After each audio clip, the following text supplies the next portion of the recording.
வணக்கம் மக்களே. நம்ம இது வரைக்கும் உருளைக்கிழங்கு போண்டா, மசால் போண்டா, அது இதுன்னு எல்லாத்துலேயும் போண்டா போட்டாச்சு. இப்போ நம்ம நுரையீரலில் போண்டா போட்டிருக்கோம். இதனோட நுரையீரலில் போண்டாவா அப்படின்னு கேட்காதீங்க. அப்படி சும்மா ஒன்று ட்ரை பண்ணியிருக்கோம். எப்படி இருக்குன்னு பாருங்கள். மறக்காமல் நம்ம சேனலை சப்ஸ்கிரைப் பண்ணிவிட்டு அப்படியே பெல் பட்டன் அமைக்கிறங்க. அப்போ தான் நம்மளோட அப்டேட்ஸ் எல்லாமே உங்களுக்கு கரெக்டாக வரும். வாங்க வீடியோக்குள்ளே போயிடலாம். இதுக்கு ஃபஸ்ட்டு பார்த்தீங்கன்னா ஒரு சட்டியை தூக்கி வச்சு அதில் கொஞ்சோண்டு தண்ணியை ஊற்றி மஞ்சத்தூள் உள்ளே போட்டுக்கலாம். ஏன்னா இந்த மஞ்சத்தூள் பார்த்தீங்கன்னா அந்த கறியெலாம் இருக்கக்கூடிய அந்த பாக்டீரியாக்கெல்லாம் எடுக்கக்கூடிய சக்தி இருக்கிறதுக்கு. இது நம்ம நிறையாத்துக்கும் தெரிஞ்ச விஷயம் தான். மஞ்சளில் நிறைய மருத்துவ குணங்கள் இருக்குதுன்னு. அதனால் அந்த மஞ்சளை கொஞ்சோண்டு போட்டு தான் நம்ம கோழியாக இருக்கிறதா இருந்தாலும், ஆடு இருக்கிறதா இருந்தாலும், எதுனாலும் அந்த இதை அப்படியே மஞ்சளை போட்டு விட்ருவோம். அது கூட கொஞ்சோண்டு உப்பையை போட்டுவிட்டு லைட்டாக போட்டு ஒரு கலக்கி விட்டுடலாம். கலக்கிட்டு எடுத்து வச்சுருந்த நுரையீரல் பார்த்திங்கன்னா நாங்கள் அப்படியே ஃபுல்லாகவே எடுத்துகிட்டு வந்துட்டோம். அந்த ஒரு நுரையீரல் பகுதியாக இருக்கும்ல, அந்த பகுதியை அப்படியே தூக்கிட்டு வந்துட்டோம். அதை அப்படியே தூக்கி அதுக்குள்ளே போட்டு ஒரு கலக்கி விட்டு அப்படியே தூக்கி அடுப்பில் வச்சு கொஞ்சம் நேரம் வேக விட்டுறலாம். ஏன்னா போண்டாவில் வேகிறதோட முன்னாடியே கொஞ்சம் வெந்துருச்சுன்னா நமக்கு இதாக இருக்கும். அதனால் கொஞ்சம் வெந்துருச்சான்னு பார்த்து குத்தி எடுத்துனாங்க. நல்லா வெந்துருச்சு. இது பார்த்தீங்கன்னா அந்த புகைப்பிடித்தல் புற்றுநோயை உண்டாக்கும் அந்த மாதிரி இருக்கும். இந்த மாதிரி தான் எதையாவது நம்ம இது சுட்டதுனால இந்த மாதிரி இருக்குது. நம்ம அதை பண்ணால் அந்த மாதிரி ஆகும்னு தான் காட்டுவாங்க போல். இதை எடுத்து நம்ம பீஸாக போட்டுக்கலாம். நம்ம பீஸ் நம்மளே போடுறதுனால நம்ம பெருசாக எடுத்துகிட்டு வந்து அப்படியே வேக வச்சிட்டோம். நீங்கள் பீஸ் போட வேணும்னு நினச்சிங்கன்னா கடையில் பீஸ் போட்டு வாங்கிட்டு வந்துட்டு இங்கே அப்படியே வேவிச்சு மட்டும் நம்ம முழுசாக வாங்கிட்டு வந்ததுனால நல்லா சின்னதாக பீஸ் போட்டுக்கலாம். பீஸ் பார்த்திங்கன்னா இந்த கைமாவுக்கு போடுவோம் பார்த்திங்களா, அந்த மாதிரி நல்லா இதை பெருசாக இருக்கிறத நல்லா அந்த மாதிரி பொடியாக சின்ன பீஸாக அப்படியே கட் பண்ணி எடுத்துக்கணும்.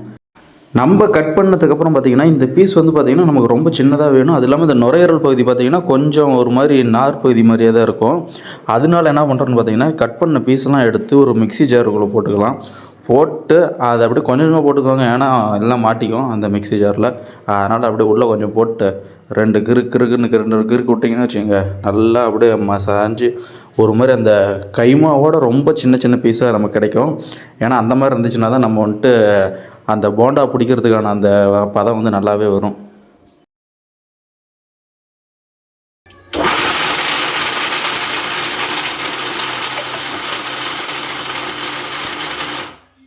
நம்ம அரைச்சி எடுத்து வச்சுருந்த அந்த நுரையீரல் பார்த்திங்கன்னா ரெடி ஆயிடுச்சு. அதை எடுத்து ஒரு வாரமாக வச்சுட்டு போண்டாவுக்கு தேவையான வெங்காயம் இருக்குது பார்த்திங்களா, அதை நம்ம எடுத்துக்கலாம். பெரிய வெங்காயம் நாங்கள் எடுத்துருக்குறோம். தோலை நல்லா உரிச்சிட்டு கொஞ்சம் அப்படியே க்ளீன் பண்ணி விட்டு அப்படியே அறுத்து நல்லா சின்ன பீஸாக போட்டுக்கலாம். ஏன்னா போண்டாவோட மகிமைனாவே அதுக்குள்ளே அந்த வெங்காயத்தை அப்படியே கட்டிக்கிறப்போ ஒரு டேஸ்ட் வரும் பாருங்க. அதுதான் போண்டாவுக்கே மெயின். அதனால் எப்படினாலும் நம்ம வெங்காயத்தை சேர்த்துருவோம். நல்லா சின்ன பீஸாக போட்டுக்கலாம். அதையும் அப்புறம் இந்த மிக்சியில் அரைச்சி எடுத்து வச்சுருந்த அந்த நுரையீரல் பகுதியில் இருக்குது பார்த்திங்களா, அதை எடுத்துகிட்டு வந்து வச்சுக்கலாம். அதை கொஞ்சம் நல்லா பரப்பி விட்ருங்க. ஏன்னா கொஞ்சம்லாம் கெட்டியாக பிடிச்சிக்கும். அதனால் அப்படி வச்சுருக்குது. அது கூட இந்த வெங்காயம் கொஞ்சமாக பச்சை மிளகா சேர்த்திக்கிறோம். ஏன்னா கொஞ்சம் காரம் நமக்கு தேவைப்படும்ல, அதுக்காக பச்சை மிளகா வச்சு சேர்த்திக்கிறோம். அது கூடவே நுரையீரல், மிளகா, வெங்காயம்லாம் சேர்த்தனதுக்கப்புறம் கொஞ்சம் நம்ம எப்பயும் போல் மசாலா ஐட்டங்களை சேர்த்த ஆரம்பிச்சிருவோம். அதுக்கு ஃபஸ்ட்டு எடுத்து பார்த்திங்கன்னா கறி மசால் போட்டிருக்கிறோம்.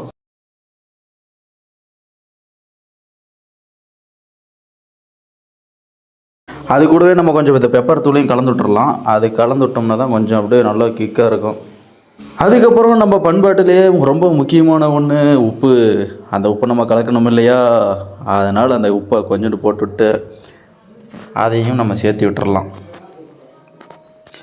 லைட்டாக மஞ்சத்தூள் போட்டுக்கலாம். நம்ம முன்னாடியே அங்கே அந்த நுரையீரல் வேக வைக்க மஞ்சத்தூள் போட்டால் அது அந்த கறிக்காக, இது இந்த போண்டாவுக்காக லைட்டாக மட்டும் போட்டுக்கோங்க.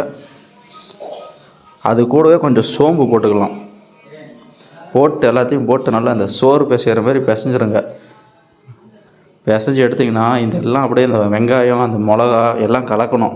இல்லைன்னா அந்த ஒரே போண்டாவில் போய் எல்லாம் உட்காந்துக்கும். இந்த பிரியாணி சாப்பிட்றப்ப எங்கே பிரியாணி போட்டாலும் எனக்கு அந்த பிரியாணியில் இருக்கிற அந்த பட்டை, பூ இதெல்லாம் எனக்கு வந்துடும். அந்த மாதிரி வரக்கூடாதுன்னா இந்த மாதிரி போட்டு நல்லா கிளறி விடுங்க. உங்களில் யாருக்காவது அந்த மாதிரி அனுபவம் இருந்துச்சுன்னா நீங்கள் கீழே கமெண்ட் பாக்ஸில் கமெண்ட்டில் போட்டு விடுங்க. நான் எங்கே போய் பிரியாணி தின்னாலும் எனக்கு இது நடக்குது. நல்லா அதே மாதிரி போட்டு பிசைஞ்சு விட்டுறலாம்.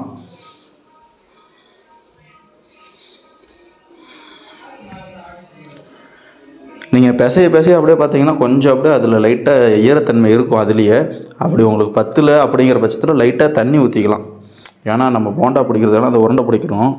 அதுக்கு பார்த்திங்கன்னா அதிலே கொஞ்சம் ஈரப்பசை இருக்கும் அந்த கறியில். அப்படி உங்களுக்கு அந்த கறியில் ஈரப்பசை இல்லாதப்ப நீங்கள் தண்ணி லைட்டாக ஊற்றிக்கலாம், தப்பு இல்லை. ரொம்ப ஊற்றிட்டிங்கன்னா உருண்டை பிடிக்க முடியாது, உருண்டை உடஞ்சி போயிடும். அதனால் லைட்டாக ஊற்றிக்கோங்க.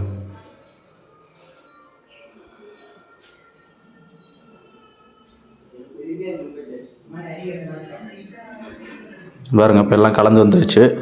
ஓரளவுக்கு நமக்கு எல்லாமே கலந்துருச்சு. சின்ன குண்டானில் போட முடியல, கொஞ்சம் பெரிய தாம்பளத்தில் போட்டுங்க. நாங்கள் ஒரு 3/4 கிலோ மேலே நாங்கள் எடுத்திருந்தோம். அதனால் இந்த பெரிய தட்டில் போட்டுக்கிட்டோம். நீங்கள் கம்மியாக எடுத்துருந்தீங்கன்னா சின்ன தட்டில் கூட போட்டு அப்படியே பரட்டிக்கலாம். அது மேலே கருவேப்பிலையும் கொஞ்சம் மேலே போட்டு விட்டுறலாம். முடிஞ்சால் கொத்தமல்லி இருந்துச்சுன்னா கொத்தமல்லியும் போட்டு விட்ருங்க, கொஞ்சம் வாசனையாக இதாக தான் இருக்கும். நாங்கள் கருவேப்பிலை மட்டும் சேர்த்துக்கிட்டோம். ஒரு உருண்டை பிடிச்சி பார்த்தோம், ஏன்னா ஈரமாக இருந்து விட்டு கரெக்டாக உருண்டை வருது இல்லைங்கிறத பிடிச்சி பார்த்தோம், கரெக்டாக வந்துச்சு. அப்புறம் என்ன, அதை விட நல்ல பதம் கரெக்டாக இருக்கிறதுனால நம்ம இதிலே வந்து பார்த்திங்கன்னா உருண்டை எல்லாத்தையும் பிடிக்க ஆரம்பிச்சிருவோம். ஒரு உருண்டையாக பிடிச்சி வச்சோம்னா நல்லா இந்த வடகம் பிடிக்கிற மாதிரி தான் இருக்குது பார்க்குறதுக்கு. அதை எடுத்து உருண்டை பிடிச்சி வச்சுருவோம்.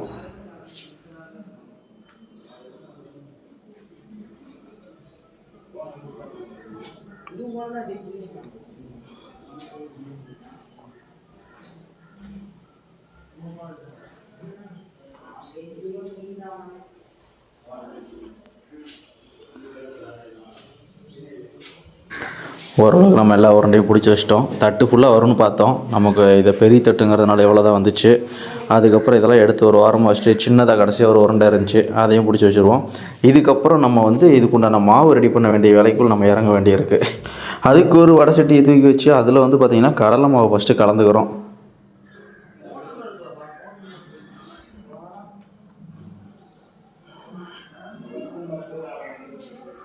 அது கூடவே கொஞ்சம் அரிசி மாவு போட்டுக்கலாம்.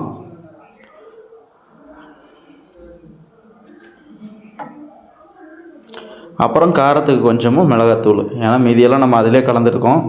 இங்கே நம்ம அந்த மாவு மேலே அது மேலே படக்கூடிய மாவுக்கு வந்து பார்த்திங்கன்னா லைட்டாக கொஞ்சம் அந்த காரம் வேணும். அதுக்காக நம்ம இங்கே மிளகாத்தூள் தனியாக போட்டுக்கலாம். ஏன்னா சில பேர் அந்த போண்டாக்குள்ளே இருக்கிறதோட அந்த போண்டாவுக்கு மேலே இருக்கிற அந்த தோல் பகுதி மாதிரி இருக்குல்ல அந்த மாவு, அதுதான் விரும்புகிறாங்க. போட்டு ஒரு கலக்கி விட்டுறலாம் எல்லாமே கலக்கிற அளவுக்கு.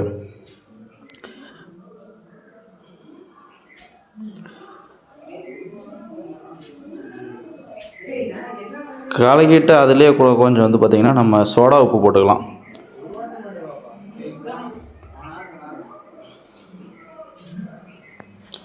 இது என்ன பேக்கிங் சோடான்னு சொல்லுவாங்களா, ஏதோ ஒன்று. எங்கள் ஊரில் சோடா உப்புன்னு தான் சொல்லுவாங்க. நாங்கள் அதை போட்டுக்கிறோம். அது கூட கொஞ்சம் தண்ணியை ஊற்றி விட்டு பிணைய ஆரம்பிச்சிருவோம். இது வந்து பார்த்திங்கன்னா நல்லா கெட்டியாக வரக்கூடாது, நமக்கு வந்து மாவு மாதிரி வரும், அதாவது தண்ணி மாதிரி நல்லா வரணும். அப்போ தான் அந்த உருண்டை இதில் நம்ம வந்து முக்கி எடுக்க முடியும். சேம் பச்சி போடுற கான்செப்ட் தான்.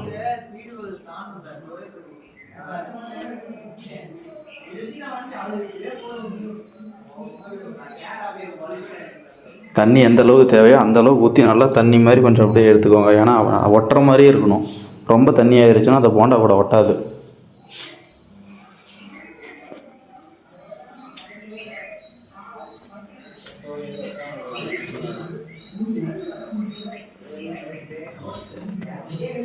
இதில் இந்த கேசரி பவுடர்லாம் கலக்காதீங்க, அதெல்லாம் தேவையே இல்லை. இதிலே பாருங்கள், உங்களுக்கு நல்லா அந்த போண்டாவுக்கு உண்டான கலர் வந்துடும். நீங்கள் அந்த கடலை மாவும் நம்ம மிளகாத்தூள் போட்டோம்னாவே உங்களுக்கு அந்த கலர் வந்து பார்த்திங்கன்னா ஈஸியாக வந்துடும். அதுக்கப்புறம் எப்பயும் போல் நம்ம வெளியே அடுப்பு பற்ற வச்சுருவோம். மழை வேறு வந்ததுனால அந்த விறகெல்லாம் பிடிக்கிறதுக்குள்ளே நமக்கு போதும்னாச்சு. அதுக்கப்புறம் எடுத்து வச்சாச்சு. வடை சட்டியில் எண்ணெய் ஊற்றிக்கலாம். எண்ணெய் கொஞ்சம் எக்ஸ்ட்ரா ஊற்றிக்குவாங்க, போண்டா நல்லா உருகி வரணும். அது இல்லாமல் நமக்கு இது கறிங்கிறதுனால இன்னும் கொஞ்சம் வேகணும். நம்ம காயிலையோ இல்லை வேறு எதுலையோ போடுறோம், வெங்காய போண்டா போடுறோம் அப்படின்னா பிரச்சனை இல்லை. நம்ம நுரையீரலில் போண்டா போடுறோம், அதுக்காக தான் முன்னாடியே கொஞ்சம் வேக வச்சிட்டோம். அரைச்சும் எடுத்தாச்சு. இருந்தாலுமே நமக்கு வந்து இந்த போண்டாவோட அந்த டேஸ்ட்டும் நமக்கு வரணுங்கிறதுனால கொஞ்சம் நல்லாவே போட்டுக்கலாம். அப்புறம் அந்த உருண்டை எடுத்து அந்த மாவில் போட்டு முக்கி அப்படியே எடுத்து எண்ணெயில் போட்டிங்கன்னா நல்லா பொரிஞ்சு வர ஆரம்பிச்சிடும். நல்லா பொரியிறப்பே இந்த மைகோதி கம்பி இதுக்குன்னே வச்சுருப்பாங்க நம்ம வீட்டில். தலை கோதுறதுக்கு வச்சுருக்காங்களோ இல்லை இதுக்கு ஒன்று வச்சுருப்பாங்க. அதை எடுத்து இந்த பக்கம் அந்த பக்கம் நல்லா பெரட்டி விட்ருங்க. அது இல்லைனாலும் பரவாயில்ல, கத்தி எடுத்து இப்படி திருப்பி விடுங்க, அது வகையில் திரும்பிக்கும். ஏன்னா அப்போ தான் எல்லா பக்கமும் வேகும்.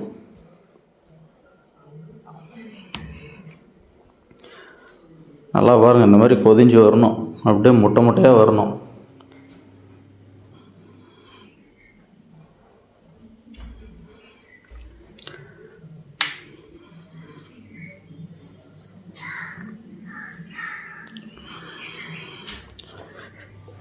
அனல் வேறு கையிலே அடிக்குது.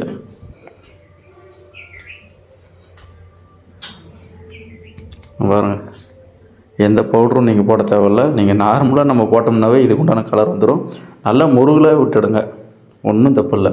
முருகலாக இருக்கிறப்ப நமக்கு சாப்பிட்றதுக்கு இன்னும் கொஞ்சம் தான் இருக்கும். கிளைமேட் வேறு நமக்கு இப்போலாம் கொஞ்சம் அடிக்கடி மழை வருது. அதனால் நல்லா முருகலாக சுட சுட ஒரு டீயை வச்சு சாப்பிட்டோம்னா வச்சுக்கோங்க, வேறு மாதிரி இருக்கும்.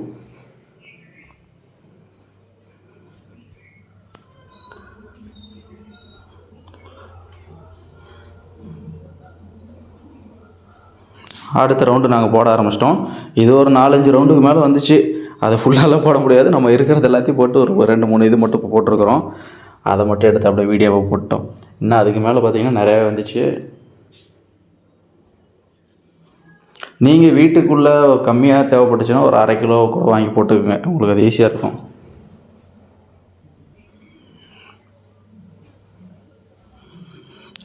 அந்த கறி முக்கியமாக அந்த உருண்டை நம்ம பிடிச்சி வச்சோம்ல, அது வந்து பார்த்திங்கன்னா நல்லா அந்த மாவில் பிசைஞ்சு அந்த மாவு மேலே வந்து நல்லா ஃபுல்லாக படுற அளவுக்கு, அந்த உருண்டை ஃபுல்லாக படுற அளவுக்கு போட்டு நல்லா உருட்டிக்கிங்க. அந்த இதோடு நம்ம சேனல் வந்து பார்த்திங்கன்னா 1000 சப்ஸ்கிரைபர்ஸை தொட்டிருக்கோம். உங்கள் எல்லாத்துக்குமே மிக்க மிக்க மிக்க மிக்க நன்றிகள். நமக்கு ஊருக்குள்ளேயும் பார்த்திங்கன்னா ஊக்கப்படுத்தி, இதுக்காக உற்சாகப்படுத்தி, இதுக்காக திட்டின எல்லாத்துக்குமே நன்றிகள். நம்மளை திட்டினாலும் பரவாயில்ல, நம்மளை பாராட்டி இருந்தாலும் பரவாயில்ல, அவங்களுக்கு நன்றிகள். அடுத்தடுத்து நம்ம இந்த மாதிரியான தகவல்களை தொடர்ந்து நம்ம போட்டே இருப்போம். நமக்கு போண்டா ரெடி ஆயிடுச்சு. தொடர்ந்து எங்களுக்கு சப்போர்ட் பண்ணுங்கள். மறக்காமல் புதுசாக பார்க்குறவங்க சப்ஸ்கிரைப் பண்ணிட்டு பெல் பட்டனை கிளிக் பண்ணிக்கோங்க. நுரையீரல் போண்டா பக்காவாக இருக்குது. நீங்களும் வீட்டில் போட்டு டேஸ்ட் பண்ணி பாருங்கள். டாட்டா பாய் பாய் மக்களே.